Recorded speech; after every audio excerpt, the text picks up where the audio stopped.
지금부터 제114 최고위원회의를 개의하도록 하겠습니다.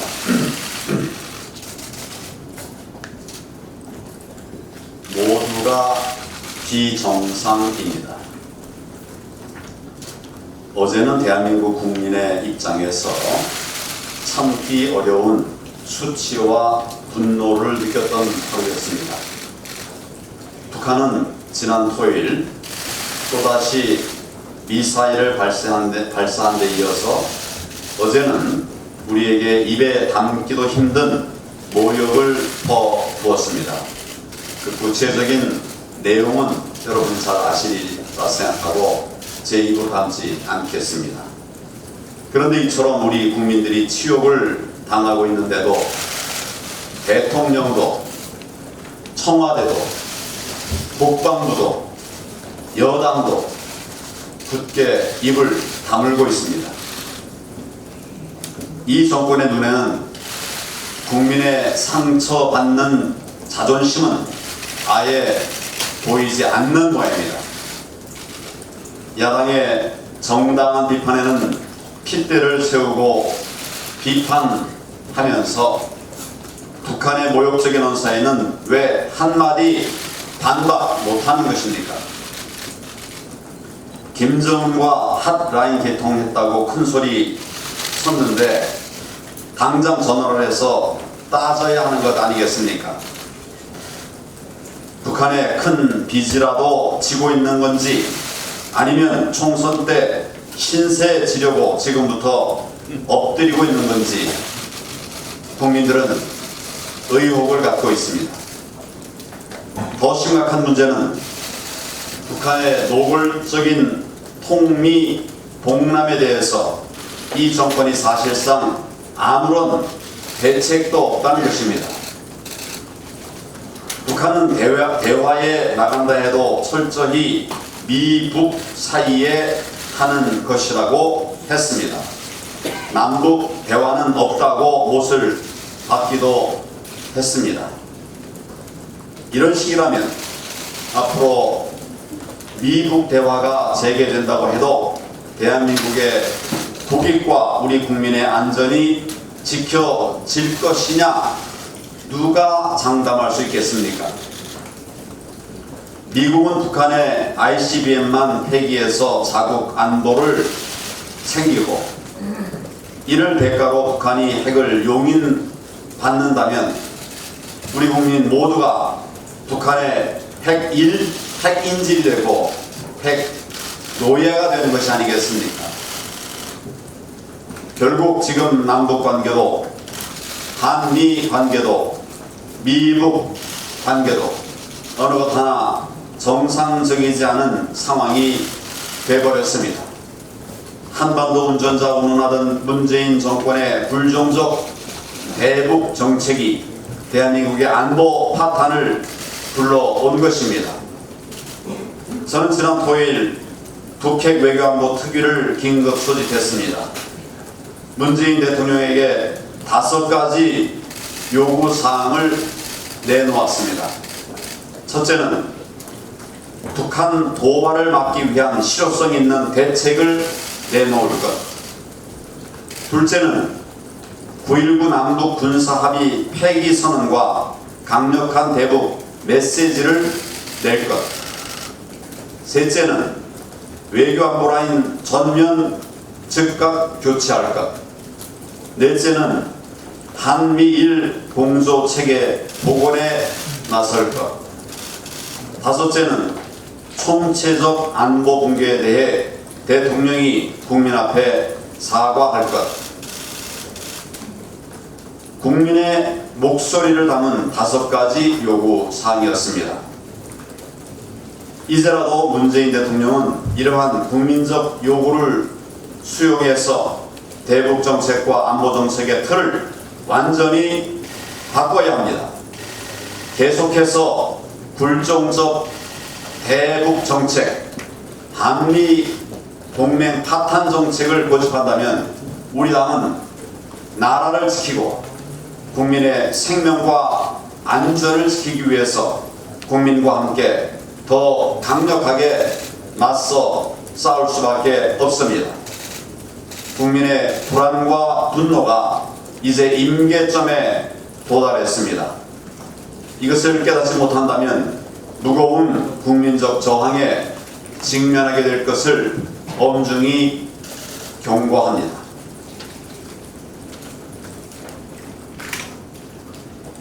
국가 전복을 꿈꿨던 사람이 법무부 장관 될 수 있습니까? 지난 금요일 있었던 문재인 정부 개각은 한마디로 국민에 대한 도전이었습니다. 반드시 바꿔야 할 무능한 외교 안보 라인은 그대로 놓아두었습니다.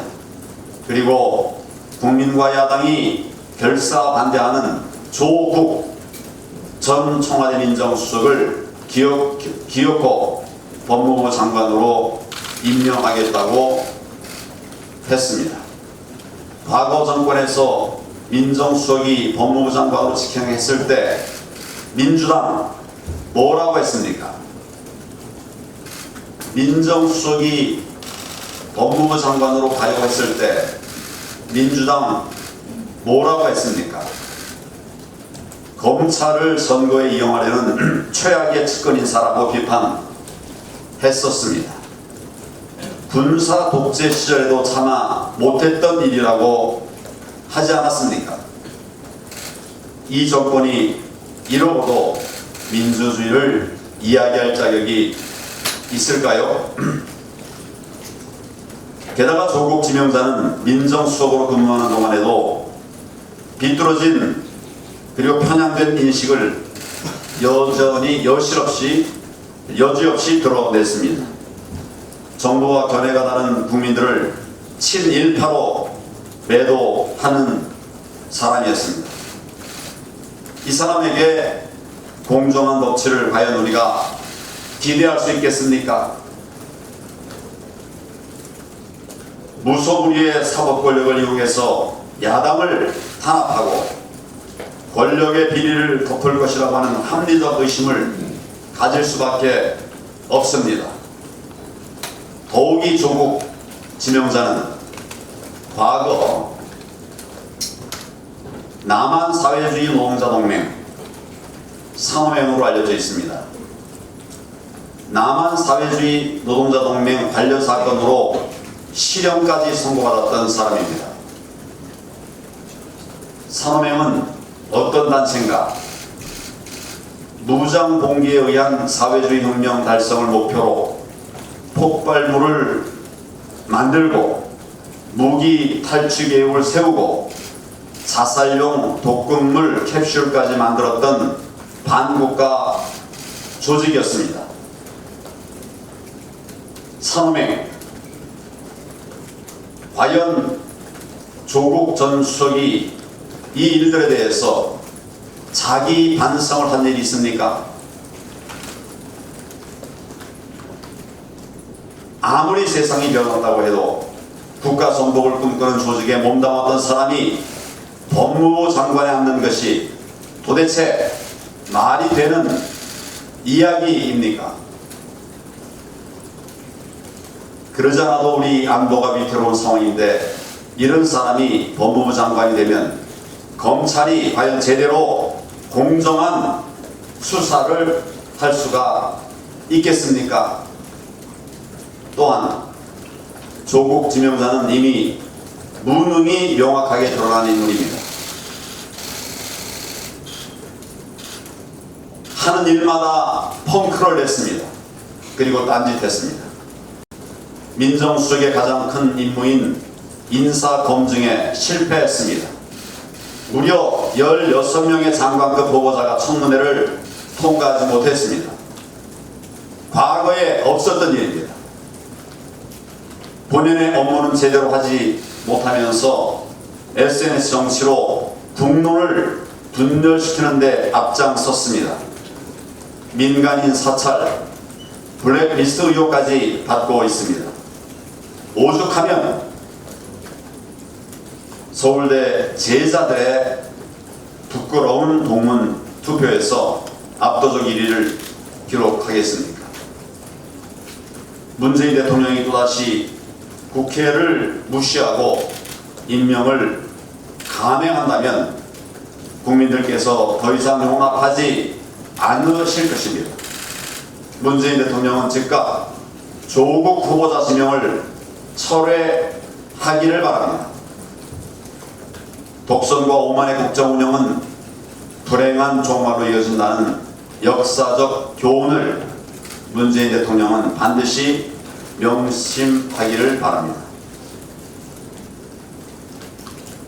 잘못은 정부가 하고 부담은 국민에게 지우고 있습니다. 정책 실패를 세금 걷어서 떼우고 있습니다. 국민의 호주머니를 털어가는 문재인 정권의 악행이 도를 넘고 있습니다. 언제까지 정권의 경제 실험에 국민이 희생양이 되어야 하는지 심각하게 묻지 않을 수가 없습니다. 현재 보건복지부는 금융소득 2천만 원 이하 피부양자들에게 추가로 건강보험료를 부과하는 방안을 추진하고 있습니다. 이 방안이 추진되면 3만 명에 달하는 은퇴 생활자들, 어려운 사람들입니다. 이분들에게 건보료가 연간 최대 200만 원 이상 부과될 수 있다고 합니다. 소위 문재인 케어로 건강보험 재정이 급속히 악화되자 건보료 폭탄으로 적자를 메우려고 하는 것입니다. 탈원전으로 한전의 적자가 눈덩이처럼 불어납니다.